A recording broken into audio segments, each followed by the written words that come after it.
first critical position. Now white has to decide how to develop its initiative. Obviously, h4 looks natural, but then black could play b4 and d5. So from the beginning, it looked not very promising for white, and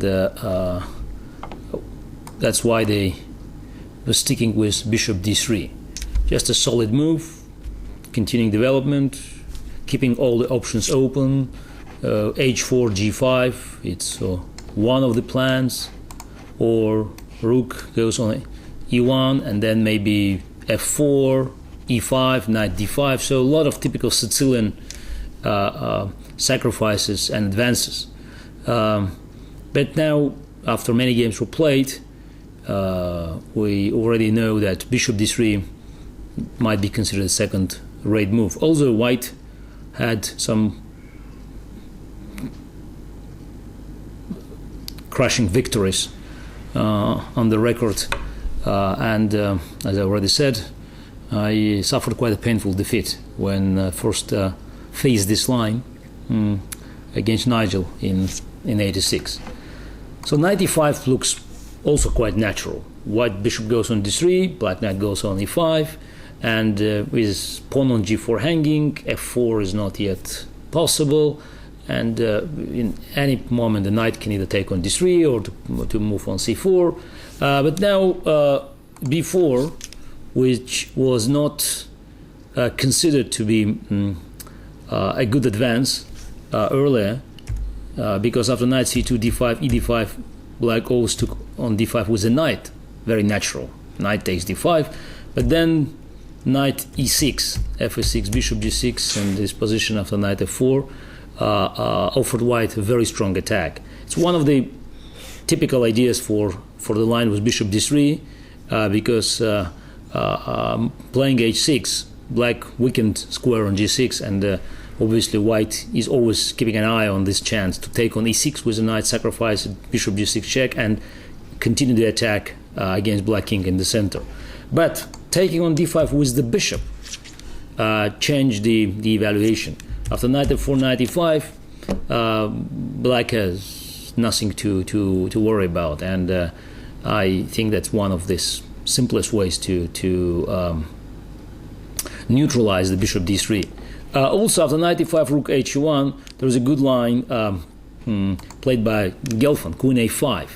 Looks a bit odd because queen can be easily removed from a5, but after knight b3, queen c7, obviously white knight on b3 is not playing the same active role as on d4, while queen c7 is quite a useful move. And after queen f2, as was played in Fyodorov Gelfand, knight takes d3. It looks elementary, but I want you to concentrate on this moment. Just we have to emphasize it, that very often in these lines, black should try to take on d3 when cd3 is not possible. Now it's not possible because after b4 the knight is pinned and the piece is lost. And after rook d3, it's a different situation, but obviously white is trying to strengthen its center after knight takes d3 to take with c pawn, cd3, and if black could avoid it by exchanging this knight on white's bishop on d3, by preventing cd3, that's always in black's advantage.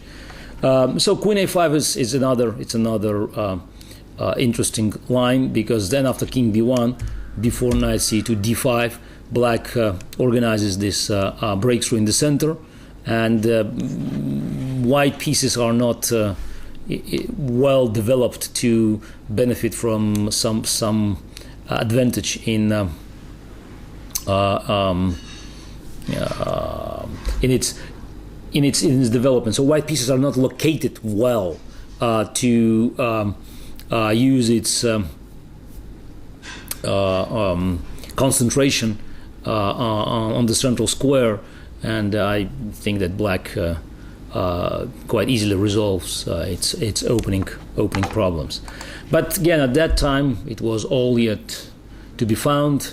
I played b4 against Hjartarson, and we should probably look at some other lines, because rook c8, king b1 was played in my first game with Nigel, and after bishop e7, h4, black lost the momentum. So breakthrough in the center d5 is not possible because g5 is already a threat, and after b4, knight f4, queen a5, b3, knight fd7, g5, white is clearly better. g5 after king b1 looks awkward, risky, but playable. But the best one probably is knight fd7. But still, after f4, knight takes g4, e5, white create quite strong attack. For instance, it's knight c5, knight takes c6, f5, and that's the game Lutz Kolev in Istanbul Olympia 2000. And this game with other games proves that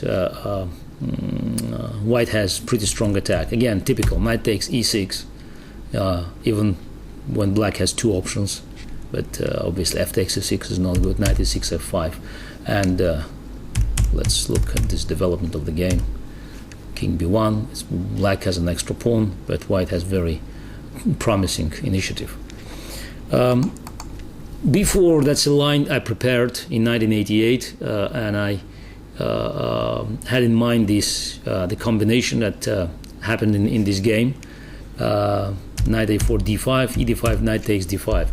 And only later, 5 years later, in 1993, preparing for the match against Nigel, I looked more carefully at this position and found out that after f4,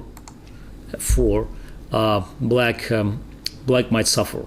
So f4 was first played by Fedorov in 1995, 2 years after we discovered it. And after knight g4, knight takes e6. That's typical. White created very strong attack, and that's should be crushing. If queen d7, that's a better move, attacking the knight on a4. White simply played b3, knight d3, because now knight g4 leads to knight b6. That's what Anand played against Lothier in 2000. Knight takes b6, knight takes e6, and white has very strong attack. So in all these lines, also we should mention queen a5, b3, knight d3, queen d3, castle, then f5. Black probably could play better, but there are no more ways to equalize. So that's why b4 at move 12 should not be recommended. But that's why we are now going through the history of this variation. I think it's some of my personal memories could also help you to understand why certain decisions were made and certain moves and plans avoided. Hjartarson played bishop f2, which is the most natural move, obviously in the pre-computer era, and that was my plan. I played bishop d6, and now white has to act very quickly, because if knight c5, then knight d3, and after castle h4, queen a5, it's very clear that black has an upper hand. For instance, then just the attack is easily neutralized, and black chances should be preferred. That's why Hjartarson tried to complicate things. Bishop f5, hoping for e takes f5, knight c5, and then white has pretty good compensation for the piece. I don't think it's that bad for black, but I had a very different idea in mind. So after bishop f5, I castled, knight takes e6, f takes e6, and knight takes f3.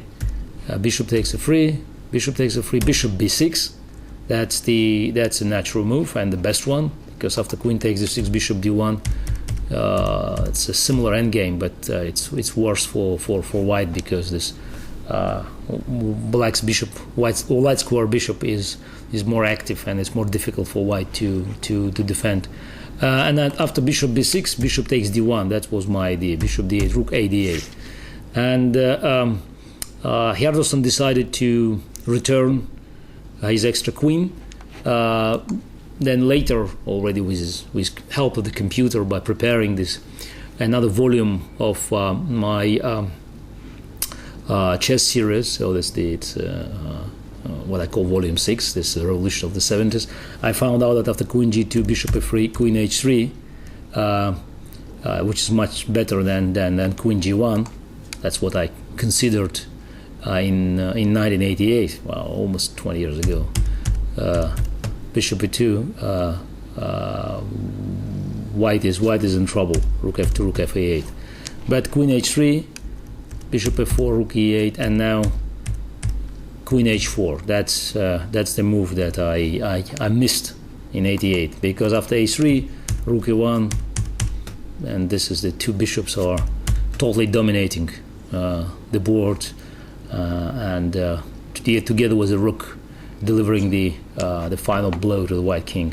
But after queen h4, there's probably nothing better for black than to force a draw, so which would be a normal result. The game ended a draw even after queen takes d1, bishop f4, and I had a better endgame.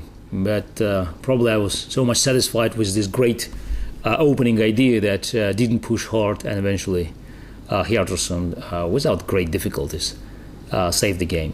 So it was an important game in 88. I think both players could be proud, considering the development of chess theory at that time.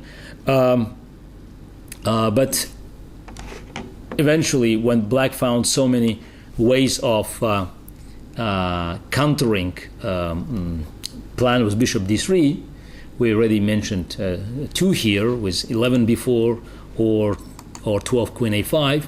White had no choice but to look for other ways to develop its attack, and h4 was a very natural choice. So now let's look at h4 and what black can do after white is throwing all its might into the immediate breakthrough in the center and on the king side.